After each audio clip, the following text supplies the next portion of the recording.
Good day, and welcome to this conversation on the strategic tightrope. Can CSOs master the high-stakes balancing act of climate action and resource management?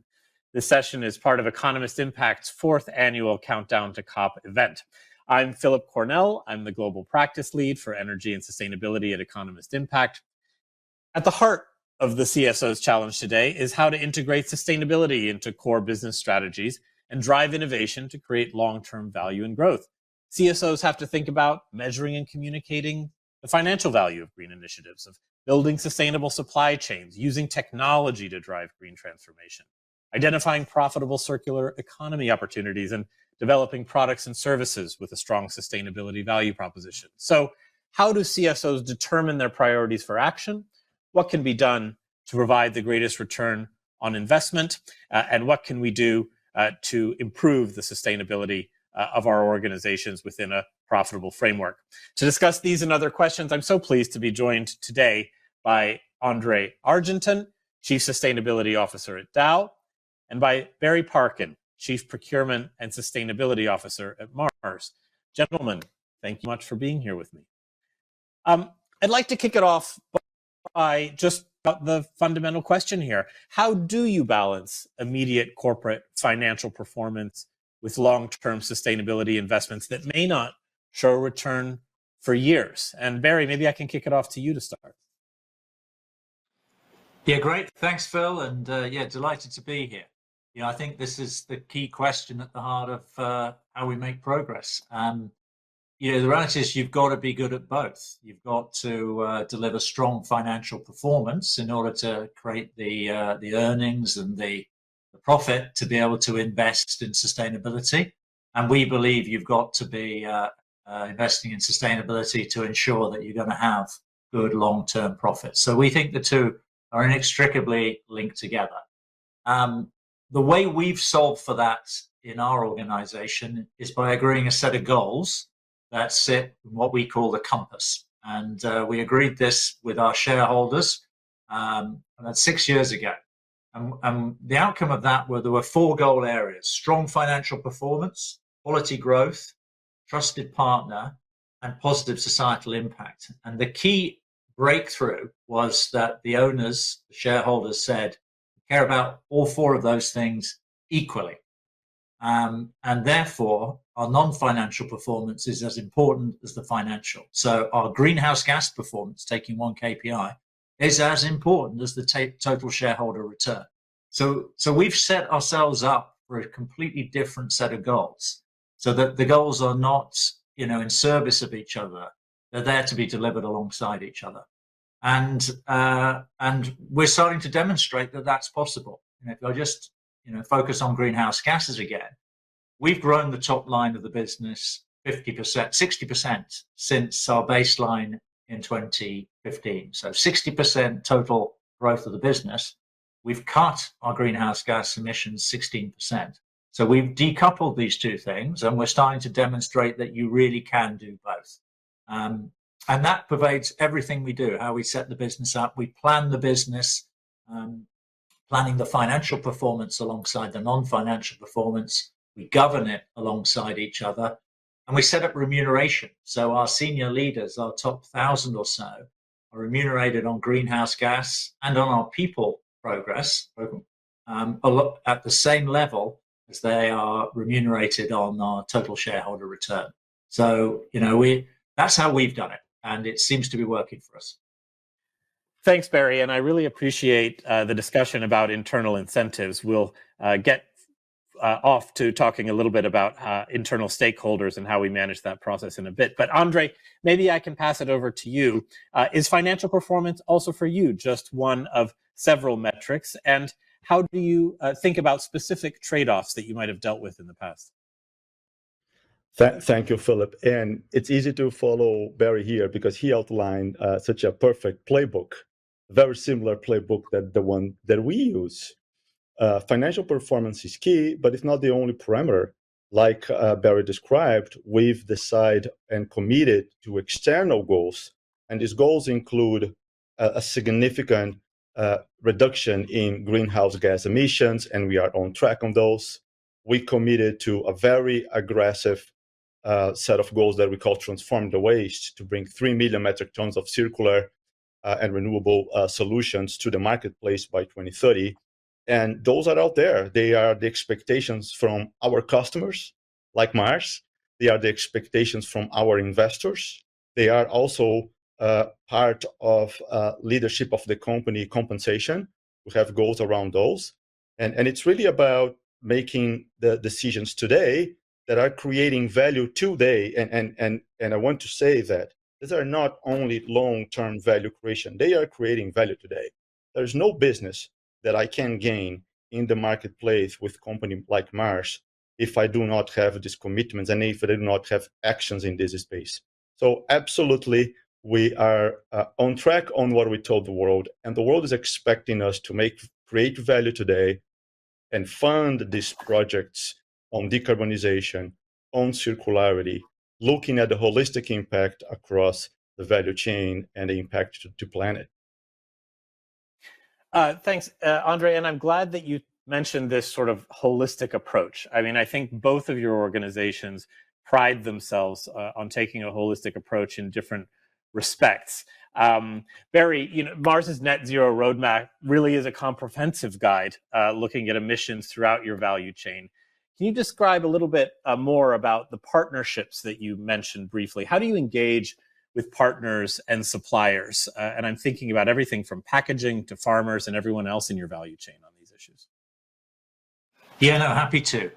I think maybe just set the scene with that roadmap. So we published a roadmap of how we intend to halve our footprint by 2030, which is, of course, what science requires. We need to be on that straight line to zero. So halving the footprint by 2030 across everything, all scopes, scope 1, 2, and 3, nothing left out, and including all acquisitions. We're making a lot of acquisitions. So every time we acquire a business, we acquire their footprint, we acquire their history. So if you think about that, by 2030, we will have almost certainly doubled the size of the business, and we're going to have halved the footprint. So it's a 4x improvement in carbon intensity. So that has absolutely nothing to do with continuous improvement. The only way you can achieve that is through radical transformation. So, and then you throw on top of that the vast majority of our emissions are embedded in the goods and services that we buy. Our own factories, the 140 factories that we have around the world, account for 4% of our emissions. So this is all about the goods and services we buy. If we don't change what we buy, or where we buy it, or how we buy it, or who we buy it from, we don't change one of those, or probably many of those, we have no chance of transformative, change. So it's not about, hey, calling up all my current suppliers and saying, hey, can you do a bit better? Because that will at best give me continuous improvement across some of them. So it starts from fundamentally looking at what are we buying? Can we change ingredients? Can we completely redesign this supply chain? And that's why I've got the job I have. And that's why procurement is the most important function in our business on carbon reduction, because, it's the sourcing managers, the sourcing directors, they've got to reimagine, redesign those supply chains. And of course, then they're going to work with suppliers that are like-minded and equally transformative. So I love these conversations because, as Andre says, Dow are a supplier to us. They're in my scope 3 footprint. If Dow's aren't going to transform their footprint for me, they're not going to be in my supply chain in 10 years' time. So, it is about, Andre says, I get it. This is about finding the partners who are willing to be transformative and reimagine the supply chain. Andre, are you going to be in Barry's supply chain? Yeah. And your son? Absolutely. It's a great question. We are there today and we'll continue to be. If you look at the things we are doing, they are in response to what our customers are asking us, like Mars, and in response to what society is asking. So let's talk about decarbonization as one of the KPIs that Barry mentioned. we committed and we got board approval, and we are investing significant amount of dollars in the entire chemical sector, zero emissions on scopes 1 and 2, cracker and ethylene derivatives ethylene derivatives plant in the world. Nobody's doing that. Nobody's putting that amount of commitment, technology, risk taking in to produce that low emission product that is needed so that Mars can design their products using Dow as a supplier. The same goes on circularity. It's clear to us that if we don't take action, if we don't bring the 3 million metric tons of circular and renewable solutions, we will have no business with leading companies like Mars. Is it every company that is leading? No. But when the dust settles, Mars is going to be around, I believe. Dow is going to be around because we are like-minded. And so back to this question on how do you choose suppliers? It's about choosing suppliers that are putting the investments and the technologies and the business models today to create that future. And it's really a supply-demand imbalance that exists today. That's why we see value creation today, because there is clear demand. And those companies investing first, I believe we are one of those, will have an opportunity to create value. Yeah, so let me talk a little bit about build. Maybe Barry, please. Yeah, maybe I could build on that. Yeah, this is the reality. We're in a moment in time when customer supplier relationships are going to be strained and they're going to be transformed, and there's going to be winners and losers. And absolutely, if Dow produced the lowest carbon chemicals and products that I need, then I'm going to move more and more business towards them. And if they're on the flip side, if they're the highest of the peer set, they're going to lose the business. And that works all the way through the value chain. If I'm in a conversation with my customers, who are the retailers, they've got their own commitments, and a bunch of retailers say, hey, we want to halve the carbon footprint of our shopping basket. I said to them, I know how you do that. And they go, how do I do that? I says, you fill it with Mars products, because all of my products are going to half the footprint. Now it's a bit tongue in cheek, but you get the idea. These signals need to move all the way through the value chain. Great. And when it comes to those business models, maybe Andre, sometimes the choices aren't simple ones. I mean, you talked a little bit about circularity, but I'm also thinking about how we consider competing risks. For example, emissions versus things like water resources and water resource management. How do you think about those things where they might present trade-offs in these sort of different approaches to sustainability? Yeah. I love your question. At the essence, what you are asking me is how good are we as a company to make decisions with a system thinking and approach versus solving for single variables, right? That is the essence. How do we balance those things? And there are two challenges in answering that question. Is the complexity of the answer to the question itself, and then making the right decision, having the right framework. So let me the complexity. The only way you can solve those questions is to make a business-informed decision grounded on science. I'm not inventing anything here. Life cycle assessment is the practice that gives the scientific and technical answers to those questions. We internally at Dow run hundreds of LCAs a year. We answer things like the global warming potential when I'm comparing two technologies, the impact to acidification, eutrophication, resource consumption, water consumption, land use change. And that creates an impact assessment that enables us to scientifically understand what is the best solution. That's only part of the question. That feeds a business decision.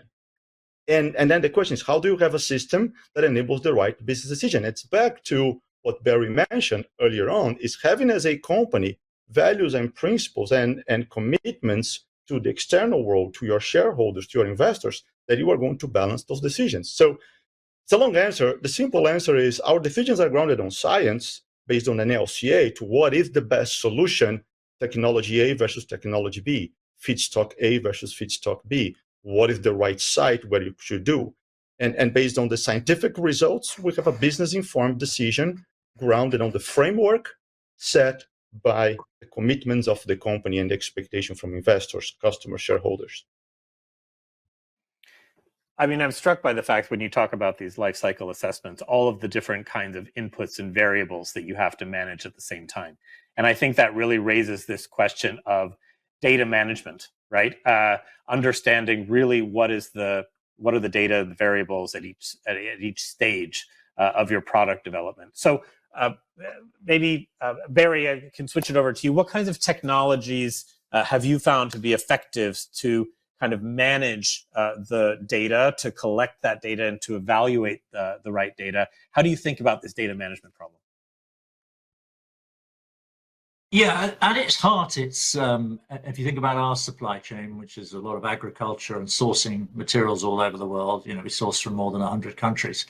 At the heart of what you need is a geographic information system, because in many cases, the impacts are geographic. If I know I'm buying 3,000 tons of corn from Uruguay and this region, all I need to do is I need to look up the work that's been done by others of what's the carbon footprint of corn from this part of Uruguay, and apply 3,000 tons to it, and magically I do that 10,000 times and I have my footprint.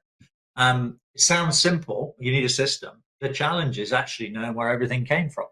And because we don't have our own farmers typically, and in some cases there's one supplier between me and the origin, sometimes there's two or three. So if I go back 20 years ago and I was buying raw materials and ingredients then, we often didn't know what country they came from.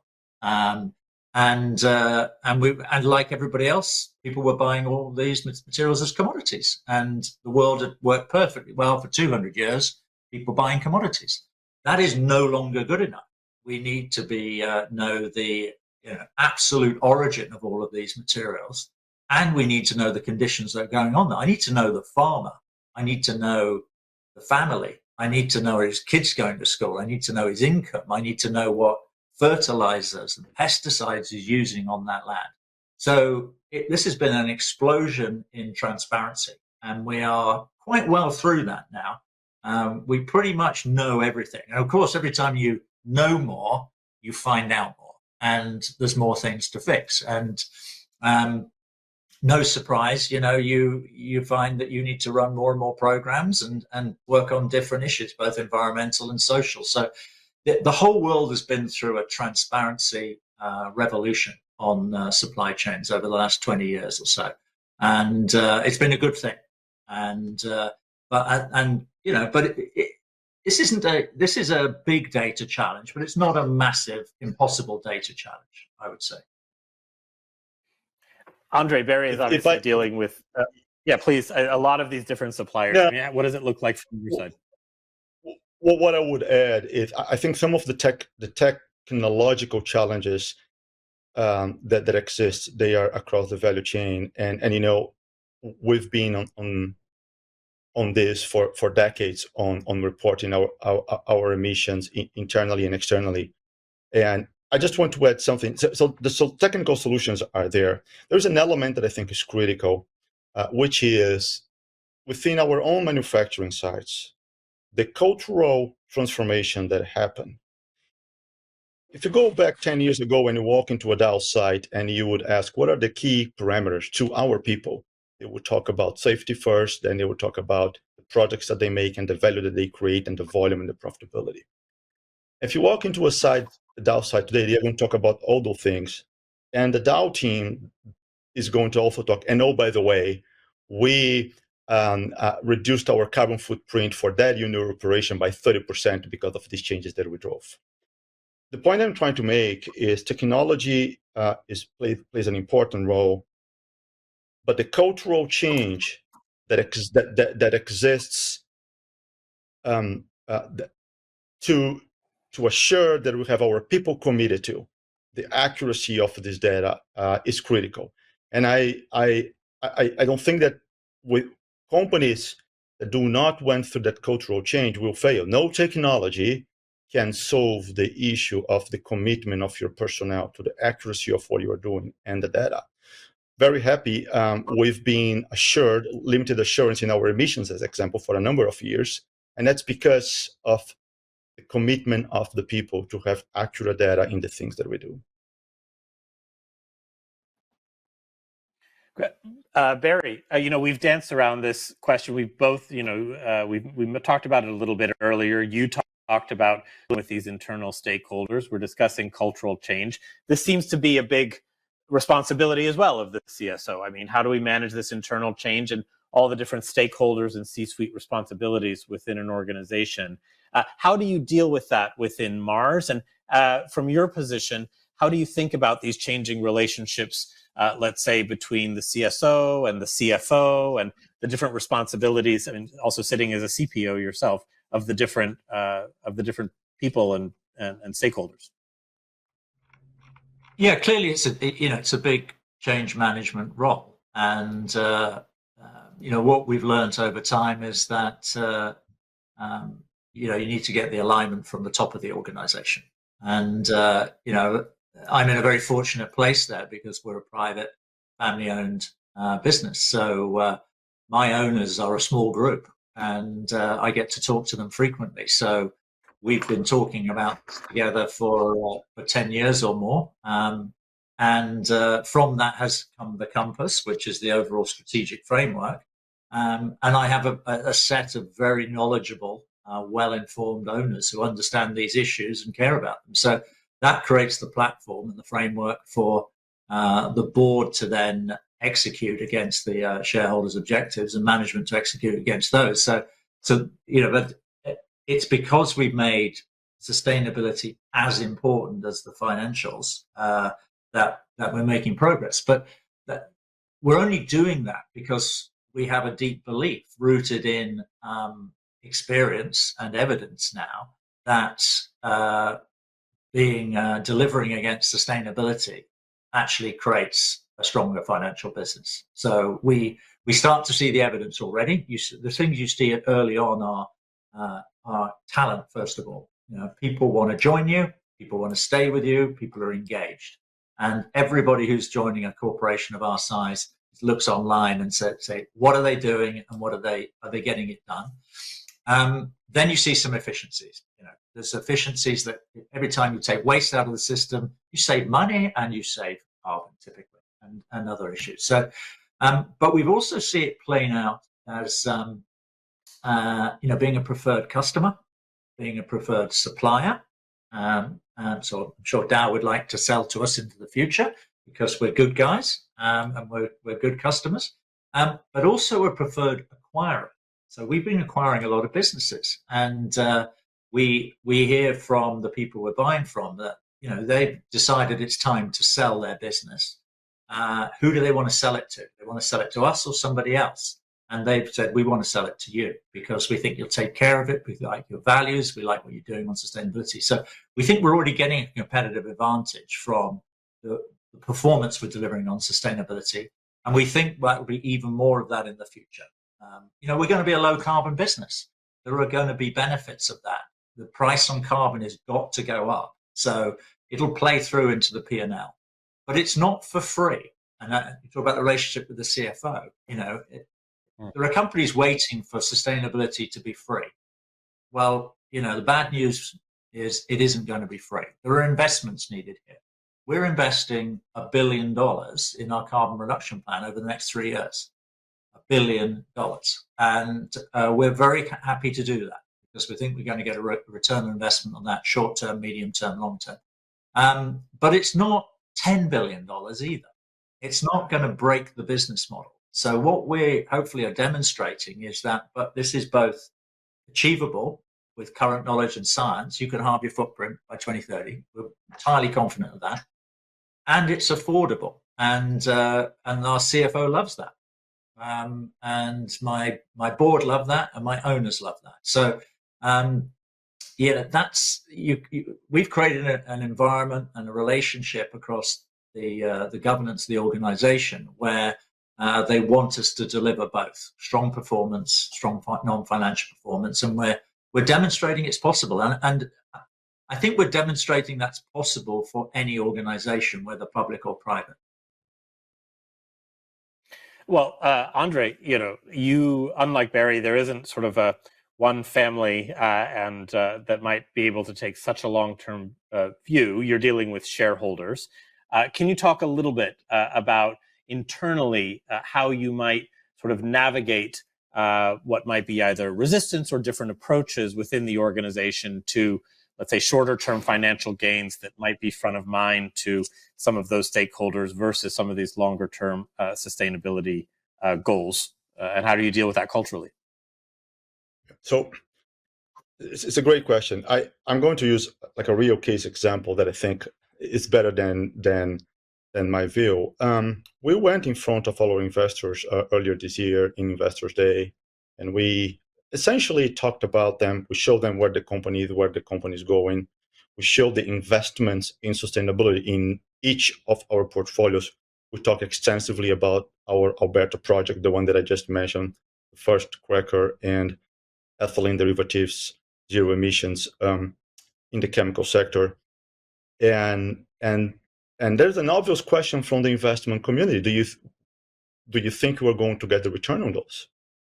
And the answer is yes. These are no regret decisions. Those projects have a high return because of the technology, because of the scale, and because we understand and we strongly believe and we see that there's a market for those products. There is a market and there is value to be created for low emission products. There is a market and there's a value to be created for circular solutions. As long as they are the right technology and that bring the cost to where the cost is going to be, there is a market and there is value to be created. And the internal discussions are not about should we do no sustainable or sustainable. The discussion is which of the sustainable solutions, which of the technologies we are going to choose. Is it going to be an additional cracker with an alpha-thermal reformer to reduce the emissions, or how much biomass we are going to go to? The discussion that exists in the company is which of the sustainable solutions is going to be the next investment.